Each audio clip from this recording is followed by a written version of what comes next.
Good morning, everyone. We're just going to give everyone just a moment or two to log in, and then we'll get started.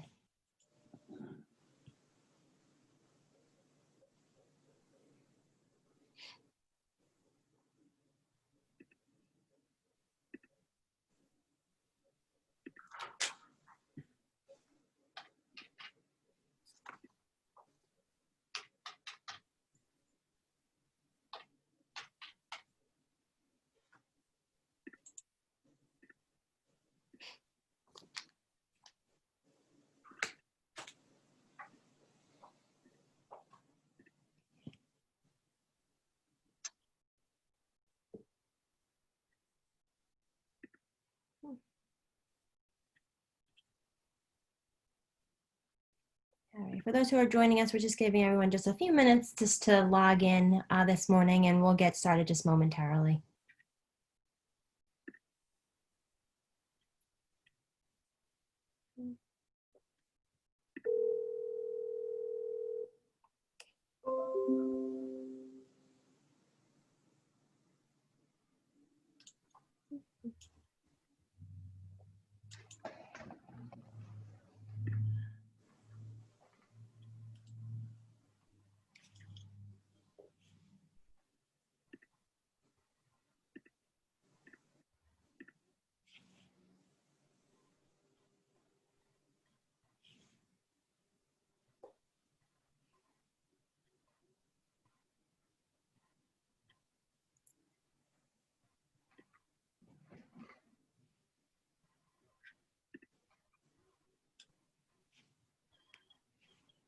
All righty. All right, we're going to get started, and we'll probably have some more people join us this morning. But good morning, everyone. Thank you so much for joining us for the Small Business Task Force Open Forum, Getting Back to Business. This is Series 3, the Evolving Workplace of 2021. My name is Tony Joy. I'm the Office Manager with the HIA-LI. Before we get started, I just wanted to thank all of our board members, two of which we have as a moderator and panelist this morning, as well as any board members who are joining us on this morning's Zoom webinar. So thank you for all that you do in moving our initiatives forward on a regular basis, and for all of your support. We'd also like to just let everybody know that during this program, you are open to using the Q&A feature, which will allow you to type in any questions that you may have for the moderator or panelists. And then our moderator and panelists will do the best they can to answer those questions during the program this morning.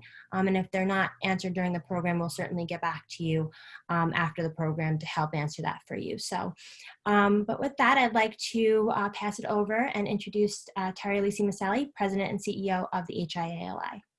Oh, thanks so much, Tony Joy. Good morning again, everyone. First of all, hope you're staying safe and still healthy through all of this. That's the most important piece, I think, in anything that we do as we move forward.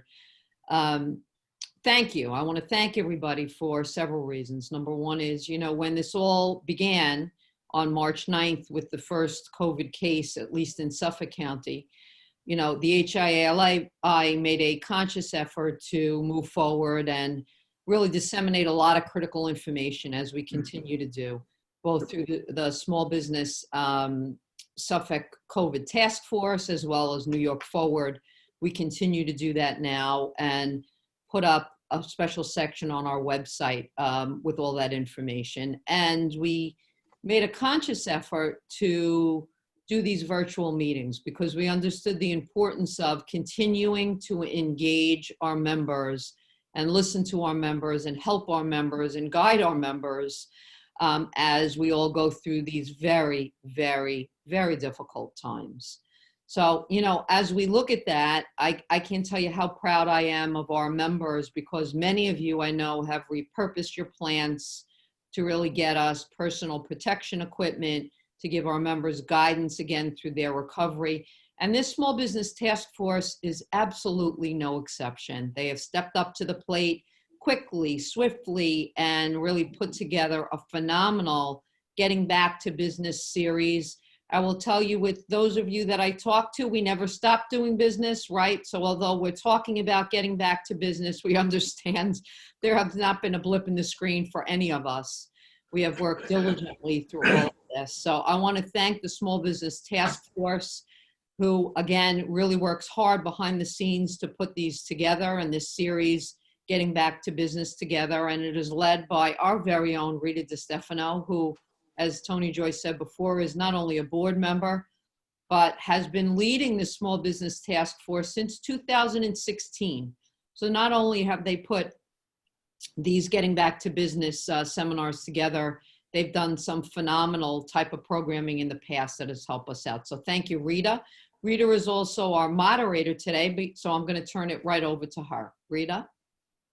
Thank you, Terry, and thank you so much for your kind words. Yeah, I want to welcome everybody, and a special thank you to our panel this morning. I cannot go without thanking the committee and mentioning their names, because they have worked so hard in the past, and especially now with the challenges that the small businesses are facing for now and in the future. So thank you so much, Alan Lapolis, President of Superior Washoe, Joe Garofalo, who is a Reverend at Island Christian Church, Alana Zolfo, who is a business professor at Nassau Community College, Sue Gubing, CEO of Career Smarts, and Karen Frank, Dormick Consulting Company. We really appreciate, and I can't tell you how much I appreciate your help. We do have some wonderful panelists today, and I'll get to introducing them in a minute. But I do want to say that coincidentally, this has been named by President Trump as National Small Business Week. And so how appropriate is it for us to be together today? And I'd like to take credit that we specifically picked this week for it, but we didn't.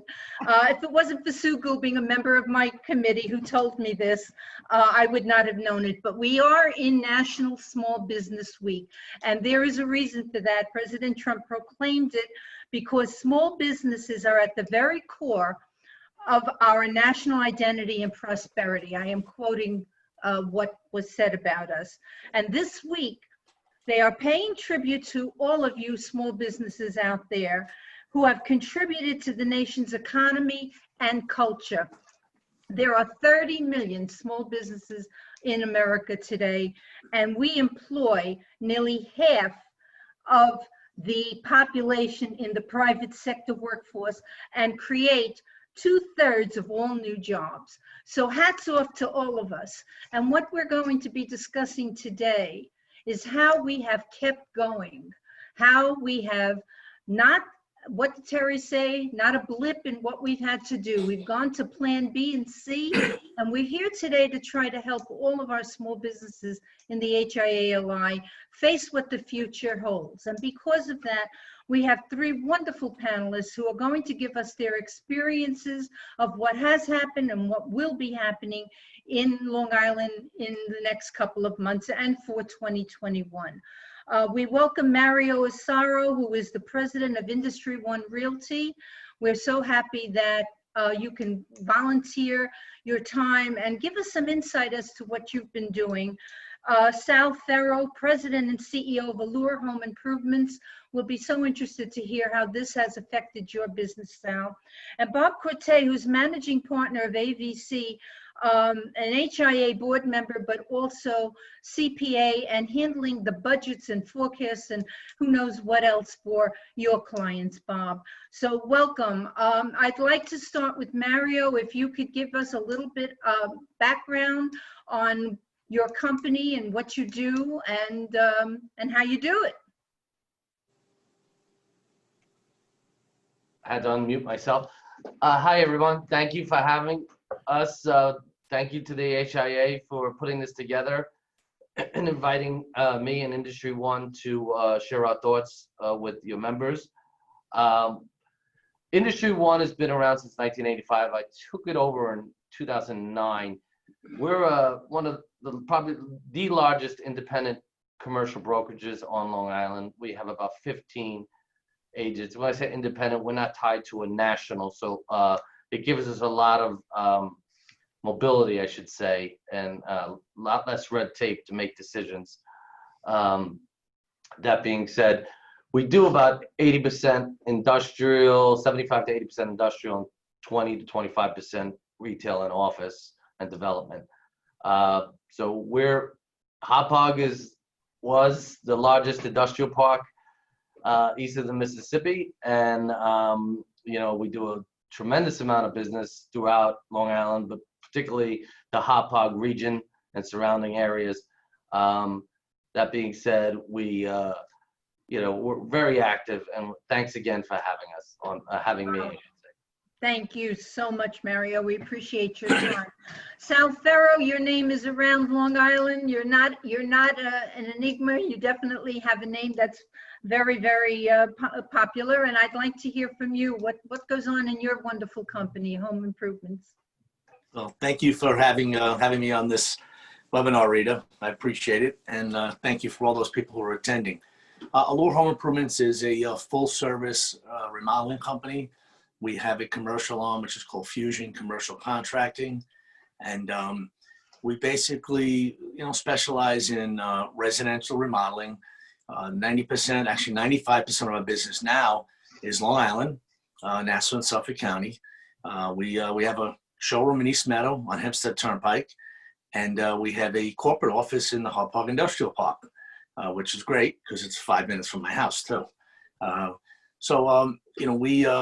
We have different divisions. We are kind of like a medical center where we have specialists. So instead of going in and having just a general contractor handle your project, we have specific specialists in sales, installation, and project management for exterior work, siding, windows, and roofing, for kitchen and bath work, for alteration work, as well as finished basements and the commercial work that we do.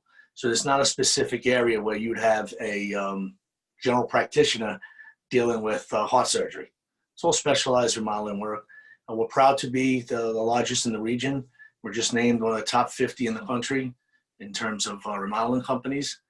And even more proud that we're on Long Island. And this is our community. And we're proud to be part of the HIA and organizations that are helping Long Island to be a better place. Thank you, Sal. Thank you so much for your time and what you do for the HIA as well. Bob Corte is a board member, a fellow board member of the HIA, but also the managing partner at AVZ. Bob, welcome. Tell us a little bit about what you do. Sure. First, Rita, I'd like to thank the HIA-LI for putting on another wonderful presentation, allowing me to be a panelist. I think the HIA-LI has been so important during this time where business owners and just employees are sheltering from home, and I feel like most of us are in a vacuum. And yes, we talk to people. It's obviously we're not getting out and meeting and greeting with people. So it's been a tough time, but just the dissemination of information that the HIA-LI has produced for us has been fabulous. And I know that we continue to do work behind the scenes at the HIA-LI to move forward today and in the future. But about AVZ, I'll talk a little bit about AVZ and then give you an update. We've been around since 1950. We handle many different industries: manufacturing, distributors, real estate, construction. We have a municipal niche. We do a lot of estate planning. Business owners are concerned about wealth management. We help them with that, and many advisory services. The one thing I would tell you, in the last couple of weeks, AVZ will cease to exist by the end of the year. Maybe a shock to some of you, but we are combining with a firm by the name of PKF O'Connor Davies. That will be effective on January 1, 2021. They are the 27th largest accounting firm in the United States, and they're located out of Harrison. They've always wanted an office and a footprint on Long Island, and we felt that they were a great fit for us for many reasons. I think a lot of the support and resources they will afford us will be just tremendous for our clients, and we're certainly looking forward to that combination. But again, thank you, HIA-LI, for the opportunity to participate. Wow, thank you, Bob. Good news. Congratulations on the next chapter. We're excited about it. Well, that's wonderful news. Well, thank you all, gentlemen. I totally appreciate your time. We're going to start with Mario. There's so much talk about real estate, what's happening. We know things are happening in the city, and so many people are coming out to Long Island, and there's a boom. So we would love to hear from you, Mario, about how are your clients preparing for relocation or downsizing to their existing spaces? I know commercial is having a definite change in what they're thinking about. What are you experiencing, Mario? Well, our clients, yes, everybody is seeing that their offices, the larger the company, the more that they're not, they're keeping everybody at home because there's just more risk for them liability wise. So the smaller companies, trying to make it work and trying to have people come into the office either in a rotation or some manner. As far as downs, and some of them are having their, during the shutdown, everybody had to have their employees work remotely, whichever employees they kept on. So they are seeing that, hey, that we trained our employees to effectively work remotely. So maybe we could minimize our footprint significantly and save on rent. And as an added benefit to an employee to work remotely, they could potentially save a little bit on payroll. So they're seeing the value in remote working, but what we're not seeing is a decision to downsize quite yet. Number one, many of them are stuck in leases. And number two, they don't know whether, for example, if they're in 10,000 square feet, they don't know if they could go to 6,000 feet or they're still going to need 8,000 or can they go down to 4,000? They're still not sure on what their new model will be because they're going to be signing a plus or minus a 5-year term wherever they go. So in a year or plus from now, when hopefully we're out of the woods with COVID, things might go back to the way they were. Are they going to be now in a position where they don't have room for growth? The remote working is not getting the effectiveness that they thought, and they're going to want people to come back in because we saw that years ago when remote working was becoming popular, where big companies did it, they tried it, and then they brought them back in. So that's the problem. In industrial, we're seeing a lot of activity, but in the office sector, we're seeing just a lot of people holding tight and waiting to see what's going to happen and trying to renegotiate their existing leases because they just have a lot of leverage. So you find that perhaps you don't have an answer yet about the downsizing or the decreasing of office space, literally, that companies may or may not need for the future, but it's a possibility that that's going to happen. Yeah, it's going to be a trickle effect. We're going to see it trickle.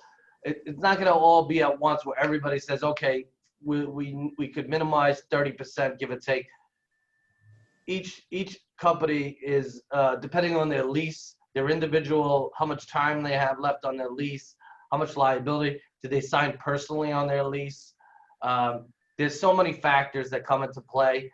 So we are seeing some, but we're going to continue to see more and more and more over the next 6 to 12 months. So Mario, let me ask you this. How are you bracing for these possible changes? I mean, you've got to know that changes are ahead. How are you and your employees bracing for the change? And if any, what adjustments do you need to make in your firm or what you have made during COVID-19? Well, I'll speak to the first part as far as how we service the public with this new environment. Well, I mean, I did a similar teleconference back in March where I had a panel, just me and an attorney where we were answering questions because people wanted to know, what the repercussions were when if they can't pay their rent because they're shut down.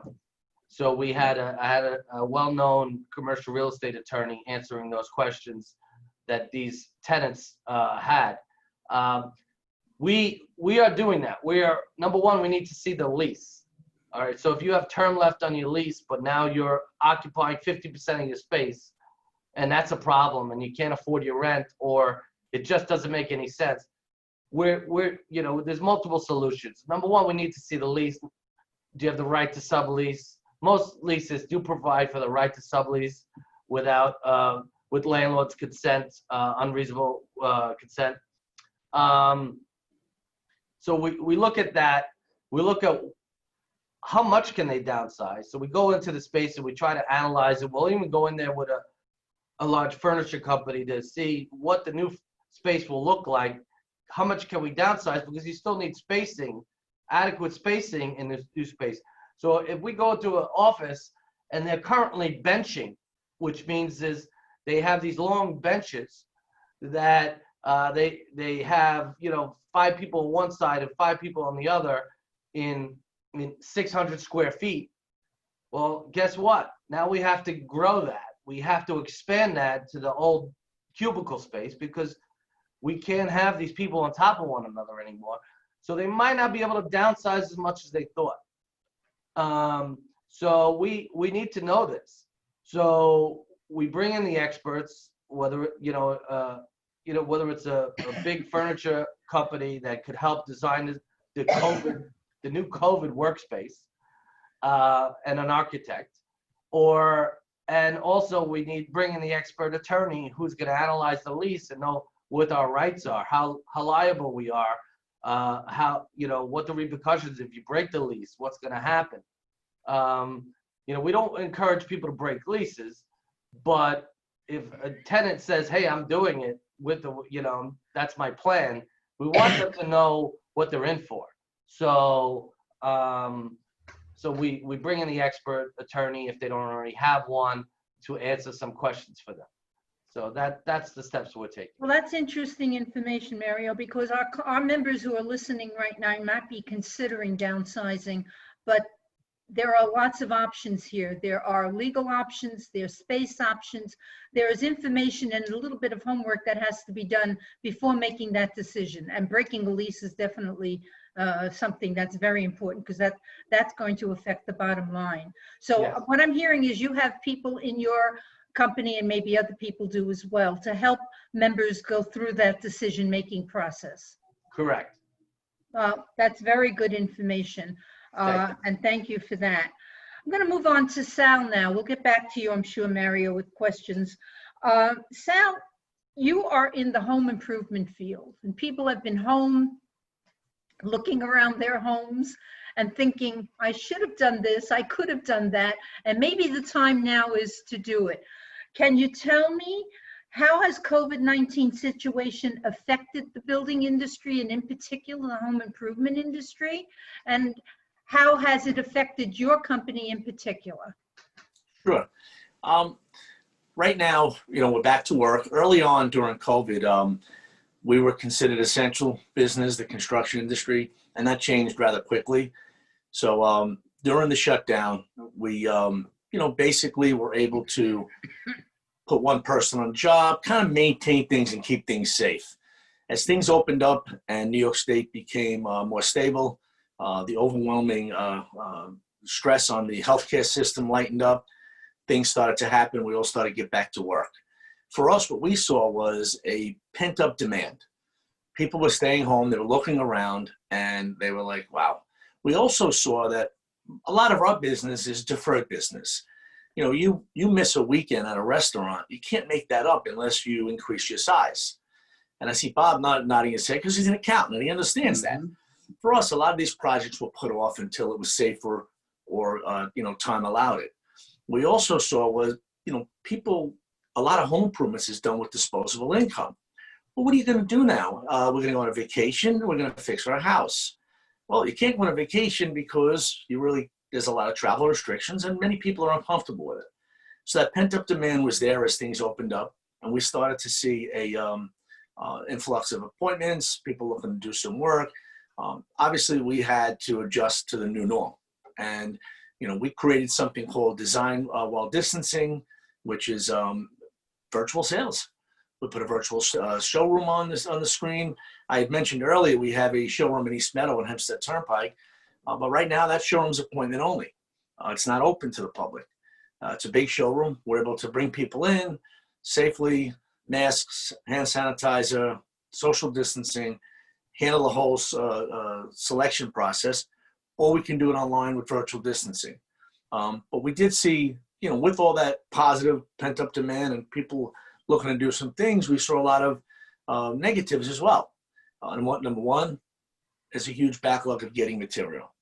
You could try to go buy a washing machine right now or a dishwasher, you'll find out, wow, there's not as much of a selection. Heck, in cars. I know a car dealer who's a friend of mine, normally has 250 to 300 cars on his lot. Here's 100. Reason being is there's just no inventory. But we have the same issue. Raw materials, sky high. Lumber is up. I'm up on plywood itself is probably up around 60% in cost. Okay. That's just lumber, sheetrock, all the raw materials have increased quite a bit. Supply and demand, people weren't working, factories weren't making stuff, so on and so forth.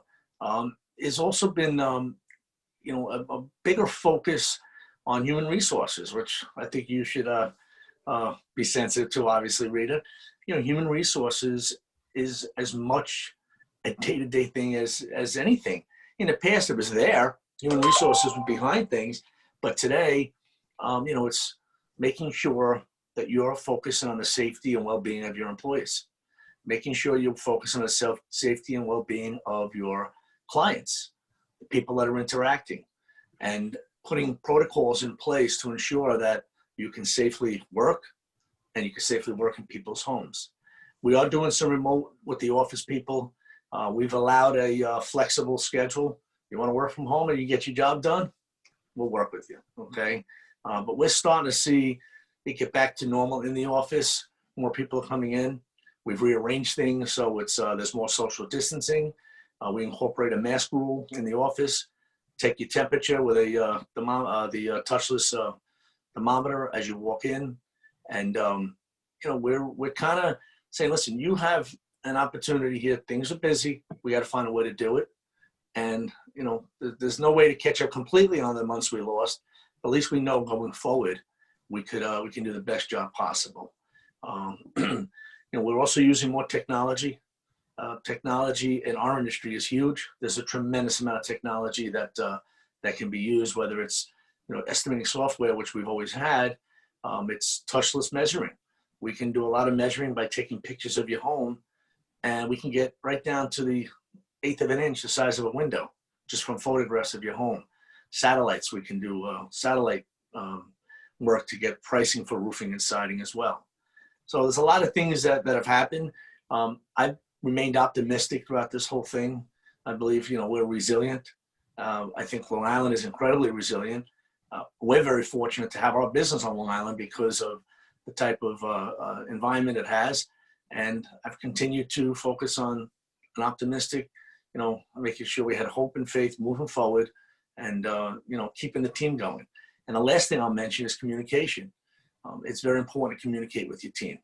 It's very important for them to know what's going on, where you are, whether it's numbers to let them know, hey, this is what's going on, or some of the protocols you're putting in place, and to make them feel good about being part of moving forward.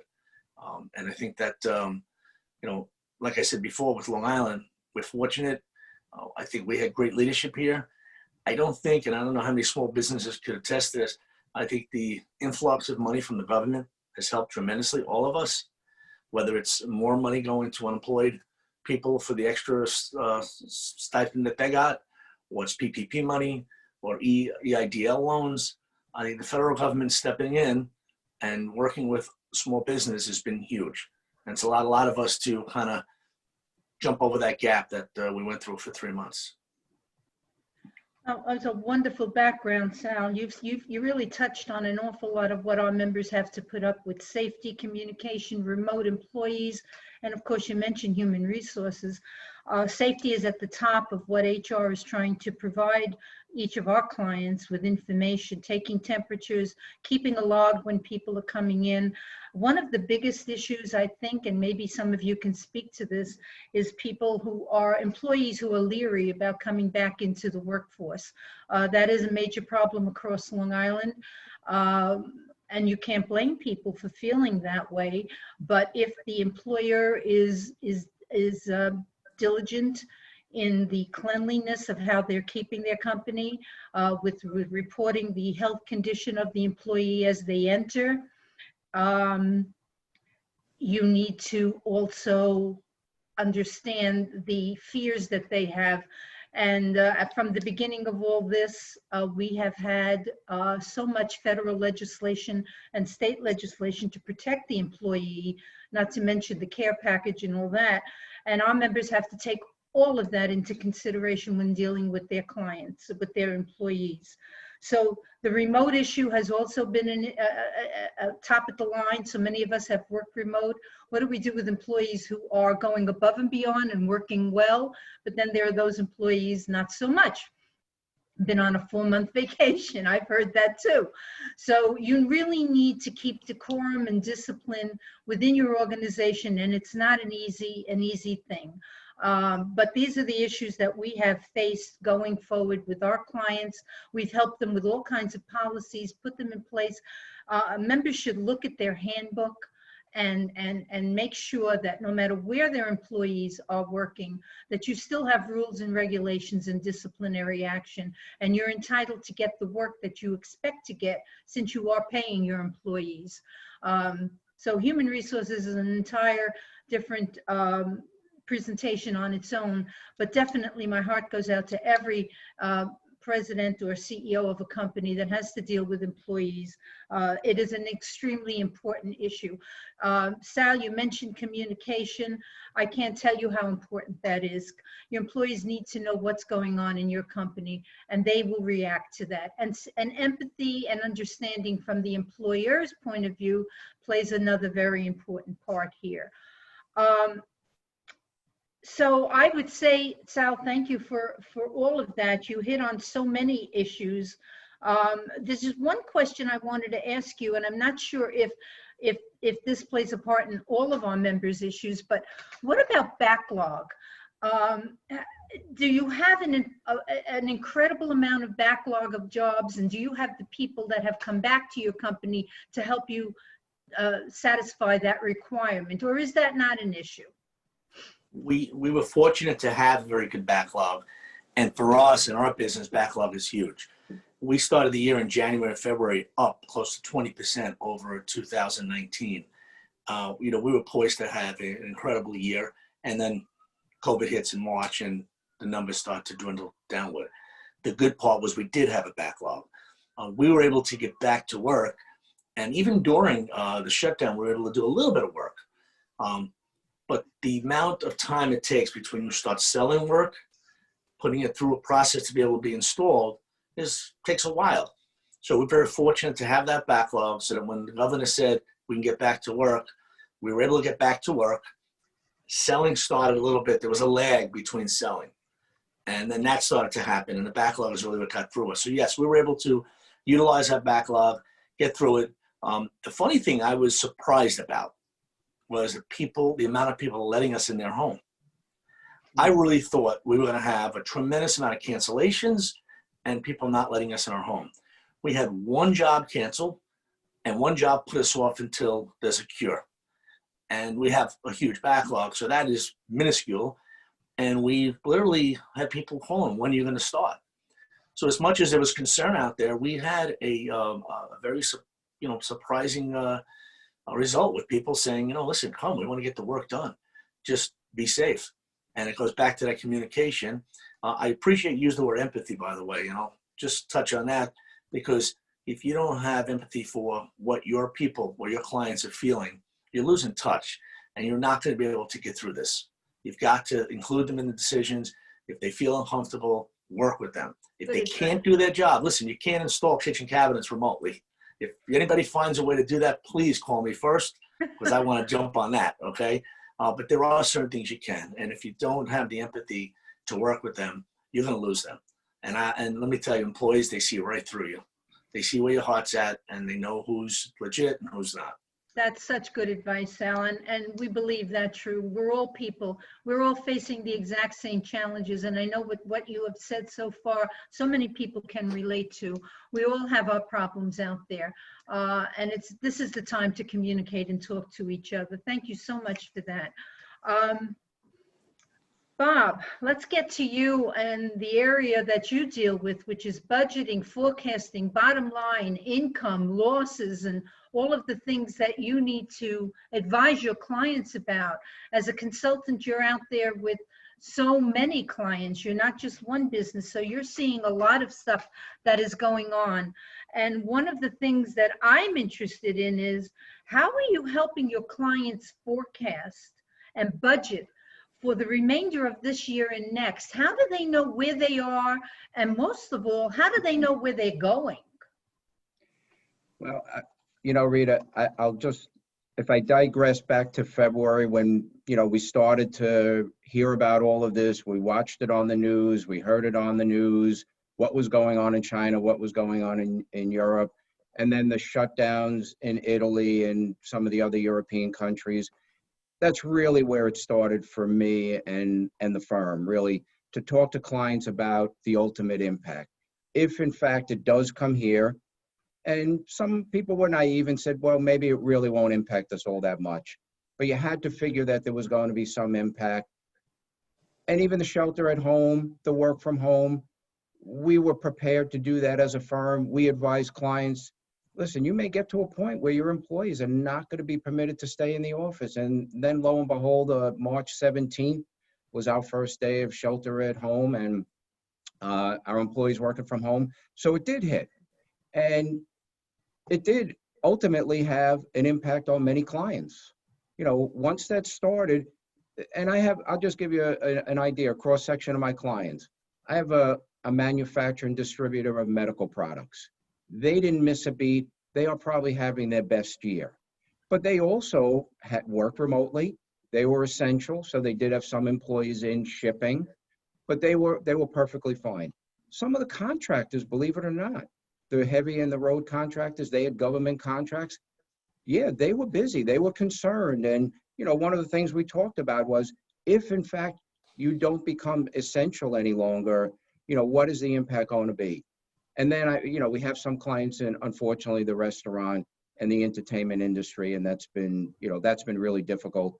But Mario, you could relate to this. I have a number of real estate clients, and I got constant calls about, their tenants looking either to stop paying rent or deferral. So it impacted so many different industries. And we're no different. We looked at it. We talked about deferral, or delaying some of the work where we couldn't go into clients. So we knew that work would get done somewhere later in the year. But we had to do a lot of forecasting and projecting ourselves as far as not only bottom line, but more importantly, cash flow. And you may hear me say it a couple of times. One thing I tell clients all the time, cash is king. If you let the cash go, you may not get it back that quickly, so hold on to your cash. So, we worked with clients diligently in projecting what we thought not only their bottom line would be through the balance of the year, and that's what we were really more focused on. As we get to year end now, Rita, yes, we're looking forward, doing more forward thinking into next year. But when a recession hit like 08, 09, it's what do we need to do right now? We need to be in survival mode. We need to hunker down. And I look at clients, some you could say, what is an expected? What would be a reasonable projection or forecast? And what is worst case scenario?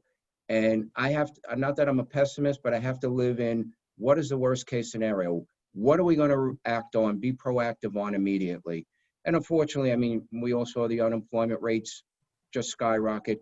That's probably the biggest variable on most companies' P&Ls, okay? It's cash that goes out every week, bi-weekly, whatever it may be. So that's what we advise clients that you have a model here. You have a certain revenue stream, you have a certain gross profit. Those are the dollars you have to spend on all your selling, general, and administrative expenses. And even in a downturn like this, what I look at is, what do we need to do to get to break even? And that's what I worked with my clients diligently on, just figuring on, even give me the worst case scenario, be pessimistic. If it works out better, great. It'll fall to the bottom line and the cash flow will be there. But we looked at really what could be the worst case scenario? How are we going to fit those expenses into the revenue and the gross profit stream? And that has probably been the biggest challenge. and clients that have been around for a while have been through this before. We've had a few bubbles and a few downturns, even 08, 09, and now it's a matter of keeping those cost cuts in place. And then it's, we could talk a little bit about the government. Yeah, the government helped out tremendously. I think we touched upon, I think Sal brought it up about unemployment insurance, where people got some additional benefit, and that certainly helped. I think many of my clients didn't feel as badly about laying people off or furloughing them, because at least they were getting that additional benefit. But let's face it, the PPP loans were a godsend. The EIDL, yes, they helped out as well, but the PPP loans were tremendous. We spent an awful lot of time with our clients, even the smallest of clients their PPP loans were maybe $5,000, but they all felt the impact. Many of them were small contractors. They felt the impact, like Sal said, where they may go into a commercial business or even in a residential home in the past. They couldn't do that any longer.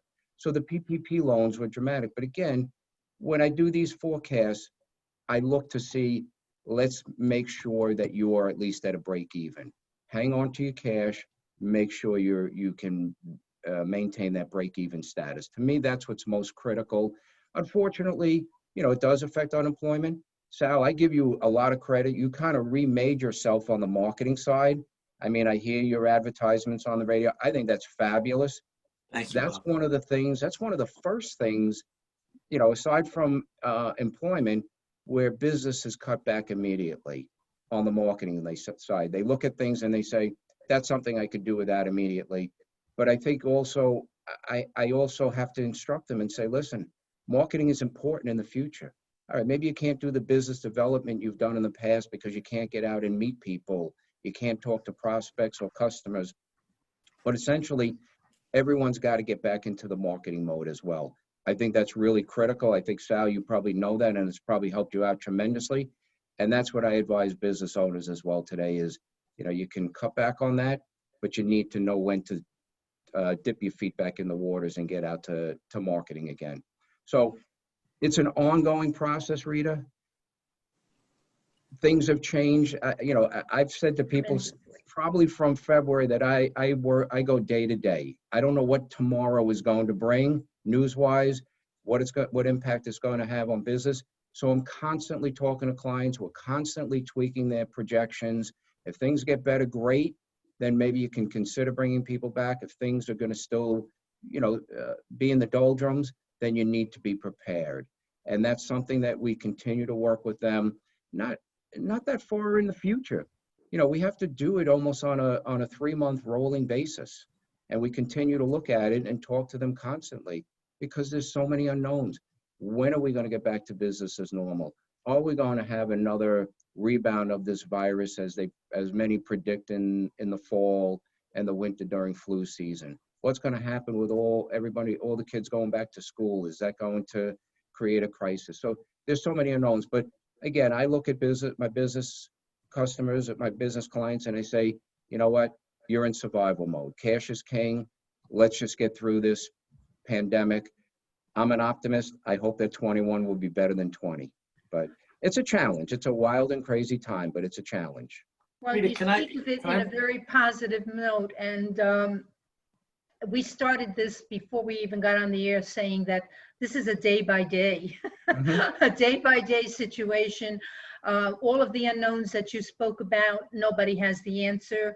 We all wish for Christmas we get a crystal ball. We do not have it. But Bob, let me ask you one more question, because you are on such a positive note with what we hope will be a good 2021. Did you see any positive changes in business that could come out of having gone through this pandemic? Is there anything positive in your world that you could pull out and let our members hang on to as far as their businesses are concerned? Well, I think a couple of things. I think, when there's a downturn, business owners learn to run a little more lean and mean, okay? And business will get better. There is no question. We don't know when, but certainly this is not going to last forever, whether it be 3 months, whether it be 12 months or somewhere in between, I hope. It will get better. They've learned to run lean and mean, and they will be very successful once the sales levels get back to pre-pandemic levels. We talk about real estate. Mary, I agree with you. I don't know what the landscape's going to be in the future, but I do think there will be more work at home. There will be people, we will allow people to work remotely in the future. And as long as they can service their clients, as long as there's no blip in servicing our clients, I think that will change. I think the millennials enjoy the work from home, and as long as it can be successful, I think that's a major change we're going to see in the future. But as far as real estate, Mary, I'll just say, I don't know whether people, businesses are going to shrink space or they're going to want more space now for social distancing when people are in the office. That remains to be seen. But I do think every time we come out of a bubble such as this, like the 08, 09, I think business owners learn to run a really tight ship, run lean and mean, and generally they're poised to be successful when we come out of that bubble. I think something like this forces you to relook at your business. You're forced. You're working every day and you're just going through day by day, and all of a sudden you get hit with something like this, and it forces you to say, wait a second, where are we at? And that whole, break-even point and the different levels of, okay, if we do this, if we do that, if we don't do this, all these things you really should be doing all the time, looking at your business. But when you're faced with such, adversity, you're now forced, and you bring people into the game. And I think it's definitely added a lot of additional harmony and synergy within my company. Yeah, I think you see more of a team effort now. You really do, where everybody's working together.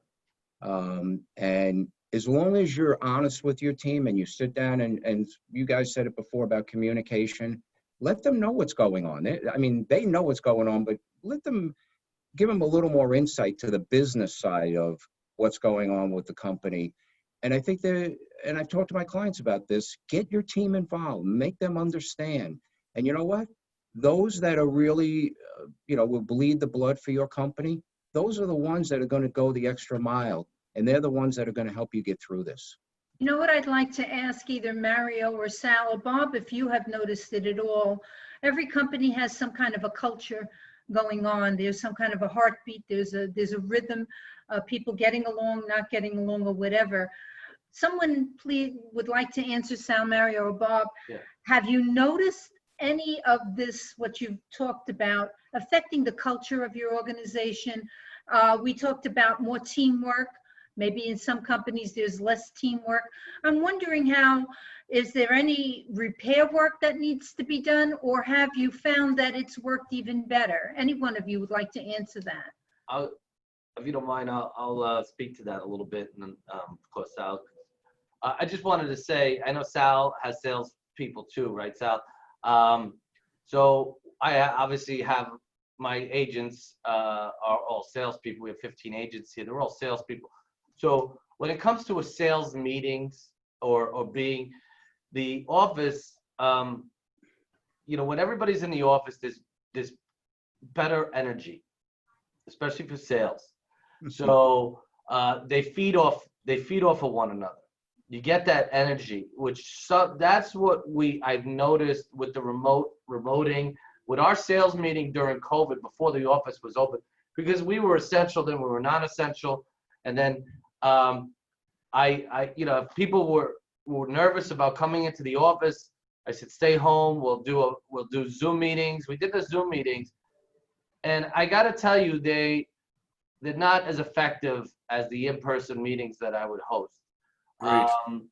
Especially with a sales team. So that is my one takeaway. I try to make them good, but I think there's better energy in our normal sales meetings. So that was my only one of my issues. We have great social gatherings throughout the year normally, which we really don't. Like, we would go to happy hours maybe once a month or once every other month. We would go. We had a volleyball team that we couldn't play this year. We have the company picnic, which we did do. We went to the beach late in August. So we did do that, but I But mean, you're I don't know what finding- we're doing. So You're, the culture. you're finding that one-on-one, Mario, is very different Yeah. than the Zoom meetings. Just as here now, we would have these off-site meetings after the presentation was over, which is not going to happen.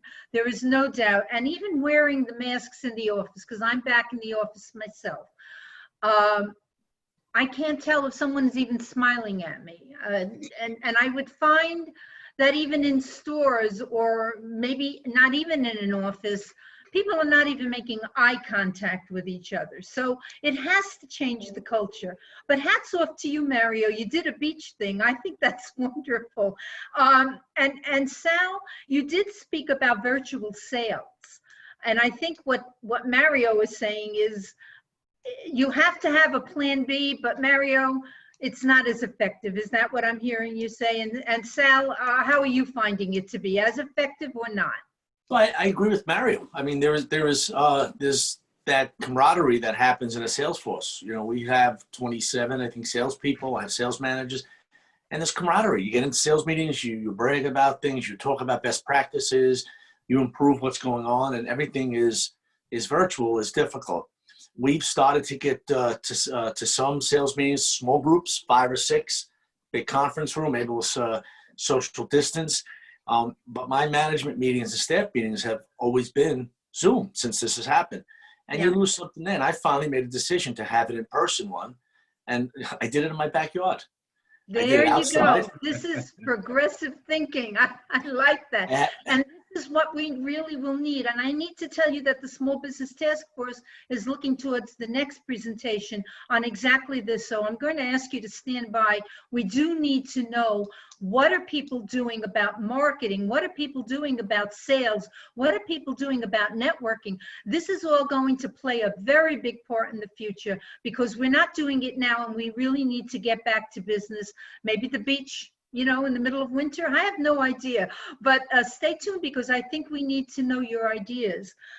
We did get one question from one of our viewers, of our participants.